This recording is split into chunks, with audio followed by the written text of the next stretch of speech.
बुद्धि की जागृति सत्संत संग से होती है। बुद्धि तो सबके पास है, लेकिन बुद्धि मोह से कलुषित हो रही है। मोह से जानिए तबहि मोह, मोह की निवृत्ति कब होती है? जानिए तबहि जीव जग जागा, सब जब विषय विलास विरागा। राग नहीं रहता तब बुद्धि जागृत होती है, बुद्धि में विवेक जागृत होता है। अहोय विवेक मोह भ्रम भागा, विवेक की जागृत होने पर ही मोह की निवृत्ति और भ्रम की निवृत्ति होती है। सारे कष्टों का, सारे दुखों का, सारे बंधनों का कारण है बुद्धि का मोह और मन का भ्रम। भ्रम कहते हैं कि असत को ही सत जान लिया है, जो अपना नहीं उसे अपना मान लिया है, भ्रम है। अब बुद्धि में मोह है तो जो देखना चाहिए वो नहीं दिखाई पड़ता। मोह का मतलब है अंधकार। मोह दूर हो जाए, होय विवेक मोह भ्रम भागा, तब रघुवीर चरण अनुरागा।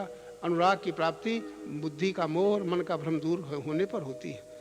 और इस प्रेम की महिमा, रामई केवल प्रेम प्यारा, पूजा पाठ जब मंदिर तीर्थ, ये नहीं कहा केवल प्रेम। हमारा प्रेम फंसा है विनाशी वस्तुओं में, विनाशी सुखों में, तो हमारे कैसे जागृत होगा?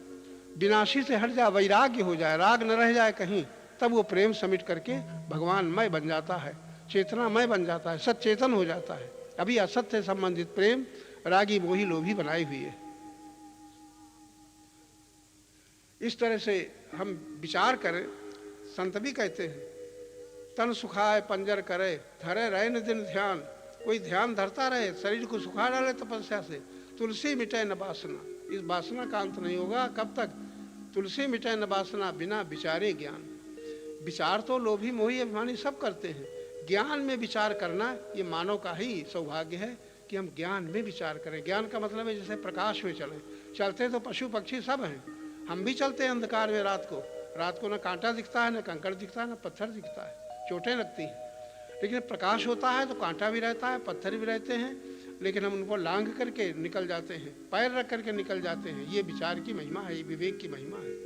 होय विवेक मोह भ्रमागा, बुद्धि का मोह दूर हो जाए, मन का भ्रम दूर हो जाए, ये विवेक हम में जागृत हो जाए तो हमारा मानव जीवन सार्थक है। मानव जीवन का ही सौभाग्य है कि वो सत्य का प्रेमी हो सकता है, असत का त्यागी हो सकता है, विरागी हो सकता है, और जो कुछ उससे मिला है उसका दानी हो सकता है।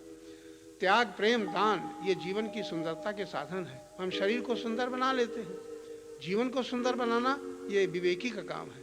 हमारा जीवन सुंदर हो, सुंदर जीवन समाज के काम आता है, सुंदर जीवन देश के काम आता है, सुंदर जीवन भगवान के काम आता है, सुंदर जीवन अपने लिए सार्थक होता है।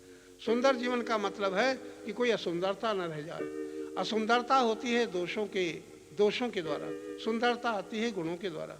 भगवान के गुण हम में जागृत होते चले जाएं, ये जीवन की सुंदरता है।